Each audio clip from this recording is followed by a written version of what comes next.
voudrais dire que nous avons traversé une période relativement difficile et c'est parce que nous sommes tous ici en bonne santé que nous pouvons mener cet exercice-là.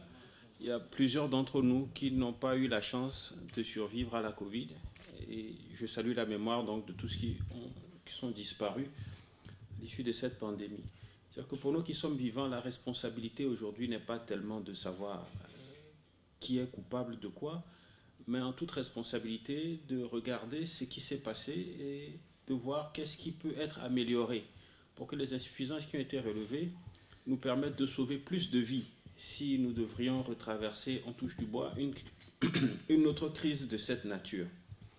En ce qui nous concerne, à l'UFC, parti du chef de file de l'opposition, lorsque ce rapport est sorti, nous avons décidé de ne pas nous jeter dans la mêlée pour faire des commentaires, puisque nous n'avons pas entendu le gouvernement sur sa position concernant ce rapport, et encore moins la Cour des comptes. Nous avons décidé de nous donner le temps d'étudier ce rapport, et comme nous le faisons depuis 2010, si nous avons des questions, des problèmes ou des observations, nous irons en discuter avec les personnes concernées directement plutôt que d'être dans l'affichage. C'est la raison pour laquelle vous voyez qu'au niveau de notre groupe parlementaire, il n'y a pas vraiment beaucoup de questions en ce moment. Néanmoins, en ce qui nous concerne, je dirais donc que nous sommes toujours en train d'étudier le rapport en question et que lorsque nous aurons fini, nous allons rendre compte au chef du file de l'opposition. Et s'il y a des instructions particulières ou des conseils ou des avis qui sont émis, à ce moment-là, comme parti politique, nous aviserons. Nous remercions le gouvernement qui s'est plié à cet exercice volontairement pour venir nous expliquer un peu sa position.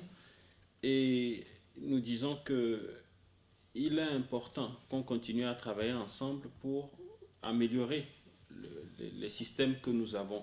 Parce que nous sommes fondés de croire, et Madame la Présidente, Excellence Madame la Présidente, je ne vais pas être très long puisqu'il y a d'autres personnes après, mais nous pensons qu'il est très important de saisir l'occasion, l'opportunité que nous avons d'avoir une bonne partie des membres importants du gouvernement ici, pour dire que pour nous, aujourd'hui, après le recensement général de la population, il est important que l'on procède à l'identification biométrique, parce que cela aurait permis au ministère de l'économie numérique de segmenter la population plus facilement et identifier la cible des gens qu'il fallait aider, plutôt que d'utiliser le fichier électoral.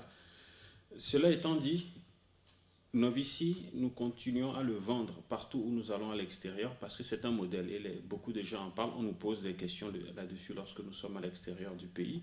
Et donc nous allons continuer à vous pousser, à vous talonner pour que l'identification biométrique se fasse et que donc nous sachions combien nous sommes dans le pays. Je souhaite saisir également cette occasion qui nous est donnée pour interpeller nos amis de la presse. La presse joue un rôle important dans le débat démocratique.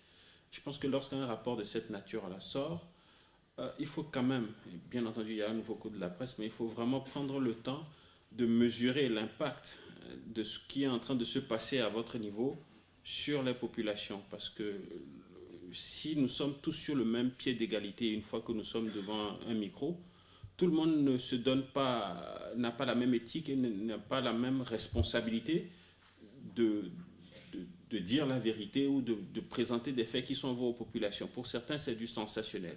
Ils appellent des chiffres faramineux. Plus le mensonge est gros, plus on est content et on fait des émissions là-dessus. Il faut tenir compte du fait que nos populations vivent dans des conditions difficiles et chercher à leur présenter les faits dans leur juste proportion et que lorsqu'il y a des problèmes, nous aider, nous politiques, à pouvoir faire notre travail également. Alors, je disais tout à l'heure qu'il vaut mieux qu'on se concentre sur régler les problèmes auxquels nous faisons face, plutôt que de nous accuser les uns les autres.